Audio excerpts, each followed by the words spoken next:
Hi friends, welcome to for you Tamizha YouTube channel. இந்த வீடியோவில் central கவர்மெண்ட்டோட பேங்க்லேருந்து ரிலீஸ் ஆயிருக்க நியூ ஜாப் நோட்டிஃபிகேஷன் பற்றி தான் பார்க்க போகிறோம். இந்த ஜாப் பார்த்தீங்கன்னா ஜென்ரல் கவர்மெண்ட்டோட பர்மனன்ட் ஜாப் தான். இதுக்கு மந்த்லி சேலரியே 60,000 வரைக்கும் கிடைக்குது.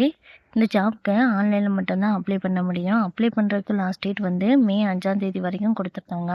நோட்டிஃபிகேஷனில் ஃபுல் டீட்டெயிலாக பார்ப்போம். இந்த நோட்டிஃபிகேஷன் பார்த்தீங்கன்னா பஞ்சாப் நேஷ்னல் பேங்க்லேருந்து ஆஃபீஸர் போஸ்டிங்காக வேண்டி இந்த நோட்டிஃபிகேஷன் ரிலீஸ் பண்ணியிருக்காங்க. இதில் பார்த்தீங்கன்னா டோட்டலாக 30 வேகன்சி கொடுத்துருக்காங்க. வேகன்சியை கேட்டகரி வைஸாக ஸ்ப்ளிட் பண்ணி கொடுத்துருக்காங்க. எல்லா போஸ்டிங்க்குமே ஏஜ் லிமிட் பார்த்தீங்கன்னா 20 to 30 வயசுக்குள்ளே இருக்கவங்க அப்ளை பண்ணிக்கிற மாதிரி கொடுத்துருக்காங்க. ஏஜ் ரிலாக்ஸேஷனும் கொடுத்துருக்காங்க. அப்பர் ஏஜ் லிமிட்லேருந்து ஒவ்வொரு கேட்டகரிக்கும் ஏஜ் ரிலாக்ஸேஷன் கொடுத்துருக்காங்க. ஆஃபீஸர் சிவில் இன்ஜினியரிங் போஸ்டிங்க்கு வந்து பிஇ பிடெக்கில் சிவில் இன்ஜினியரிங் வித் 60% மார்க் இருக்கவங்க அப்ளை பண்ணிக்கலாம்னு சொல்லியிருக்காங்க. இதுக்கு வந்து 1 year எக்ஸ்பீரியன்ஸ் கேட்டிருக்காங்க இந்த ஃபீல்டில். Next posting officer electrical engineering போஸ்டிங்க்கு பிஇ பிடெக்கில் எலக்ட்ரிக்கல் இன்ஜினியரிங் வித் 60% மார்க் இருக்கவங்க இதுக்கு அப்ளை பண்ணிக்கலாம்.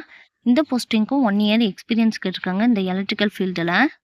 Next posting officer mechanical engineering போஸ்டிங்க்கும் பிடெக்கில் மெக்கானிக்கல் இன்ஜினியரிங் வித் 60% மார்க் இருக்கவங்க அப்ளை பண்ணிக்கலாம். இதுக்கும் வந்து 1 year எக்ஸ்பீரியன்ஸ் கேட்டிருக்காங்க.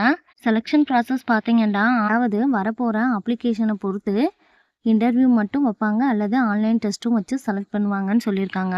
ஆன்லைன் ரிட்டன் டெஸ்ட் வச்சாங்கன்னா reasoning, English language, quantitative aptitude, personal knowledge இதிலேருந்து டோட்டலாக 150 கொஸ்டின் இருக்கும். 200 மார்க்குக்கு டைம் டியூரேஷன் வந்து 2 மணி நேரம் கொடுத்துருக்காங்க.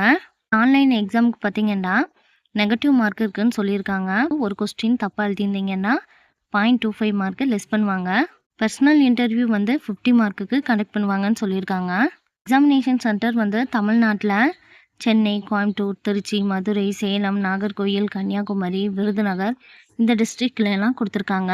அப்ளிகேஷன் ஃபீஸ் வந்து எஸ்சி, எஸ்டி, பிடபிள்யூபிடி இந்த கேண்டிடேட்ஸ் வந்து 59 பே பண்ணால் போதுமானது. அதர்ஸ் வந்து 1180 பே பண்ண சொல்லியிருக்காங்க. நான் பார்த்தீங்கன்னா ஆன்லைனில் மட்டும்தான் அப்ளை பண்ண முடியும். அப்ளை லிங்க்கும் நோட்டிஃபிகேஷன் லிங்க்கும் வந்து டிஸ்கிரிப்ஷனில் கொடுக்குறேன். நீங்கள் பிக் பண்ணி அப்ளை பண்ணிக்கோங்க. அப்படியே ஆன்லைனில் அப்ளை பண்ணுறதுன்னு சொல்லி ப்ரொசீஜர் கொடுத்துருக்காங்க. இதெல்லாம் கரெக்டாக ரீட் பண்ணி செக் பண்ணிவிட்டு அதுக்கு பிறகு அப்ளை பண்ணுங்கள். டாக்குமெண்ட்டெல்லாம் எந்த ஃபார்மெட்டில் இருக்கணும்னு சொல்லியிருக்காங்க. Thank you friends. உங்களுக்கு இந்த ஜாப்க்கு அப்ளை பண்ணுறதுக்கு இன்ட்ரெஸ்ட்டும் எலிஜிபிளும் இருந்தால் அப்ளை பண்ணுங்கள். உங்களுக்கு இந்த வீடியோ பிடிச்சிருந்தா லைக் பண்ணுங்கள். உங்கள் ஃப்ரெண்ட்ஸ் அண்ட் ரிலேஷனுக்கு ஷேர் பண்ணுங்கள். உங்களுக்கு ஏதாச்சும் டவுட் இருந்தால் கமெண்ட் பண்ணுங்கள். தேங்க்யூ.